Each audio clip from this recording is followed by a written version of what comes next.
بسم اللہ الرحمن الرحیم۔ ڈیئر اسٹوڈنٹس، السلام علیکم۔ آج ہم 10th کلاس کی مطالعہ پاکستان کے باب نمبر 2، جس کا عنوان ہے تحریک پاکستان اور پاکستان کا قیام، اس کا لانگ کویشچن نمبر 6 پڑھنے جا رہے ہیں۔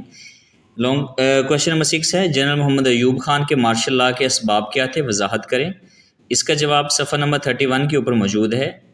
سب سے پہلے آغاز ہے کہ 1956 کا آئین 9 سال کے انتھک محنت اور کوششوں کے بعد منظور ہوا تھا، مگر پاکستان کے مخصوص حالات اور جمہوری اداروں میں فوج اور بیوروکریسی کی بے وجہ مداخلت،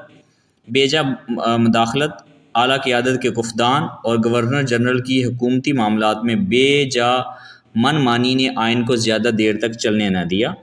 جنرل محمد ایوب خان نے 1956 کا آئین منسوخ کر دیا، تمام وفاقی صوبائی اسمبلیاں ختم کر دیں اور خود صدر پاکستان اور چیف مارشل لا ایڈمنسٹریٹر کا عہدہ سنبھال لیا۔ ٹھیک ہے، جنرل محمد ایوب خان کے مارشل لا کے اسباب جو ہے وہ یہ تھے۔ نمبر 1 پہ تو سیاسی قیادت کا فقدان تھا کہ قیام پاکستان کے بعد کہ 1 سال بعد بانی پاکستان قائد اعظم محمد علی جناح رحمۃ اللہ علیہ وفات پا گئے اور 1951 میں قائد ملت لیاقت علی خان کو شہید کر دیا گیا۔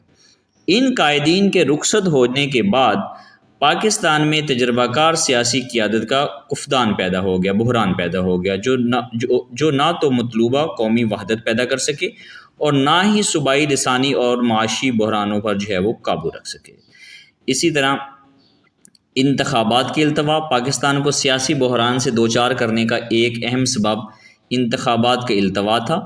1956 کا دستور منظور ہونے کے بعد یہ توقع تھی کہ 1 سال کے اندر انتخابات منعقد کیے جائیں گے، لیکن ایسا نہ ہو سکا۔ اسی طرح حکومتوں کا جو ہے وہ بار بار تبدیل ہونا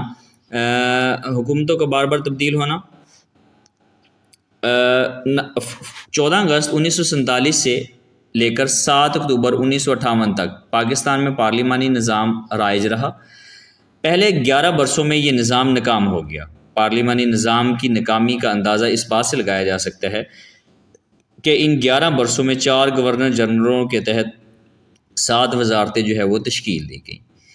دستور سازی میں مسلسل رکاوٹ، پاکستان اور بھارت دونوں ہی ایک ہی وقت میں آزاد ہوئے۔ بھارت نے اپنا دستور 2.5 سال میں تیار کر لیا، لیکن پاکستان کا دستور جلد تشکیل نہ پا سکا۔ آخرکار صورتحال ایسی پیدا ہو گئی کہ ملک میں مارشل لا کا نفاذ ہو گیا۔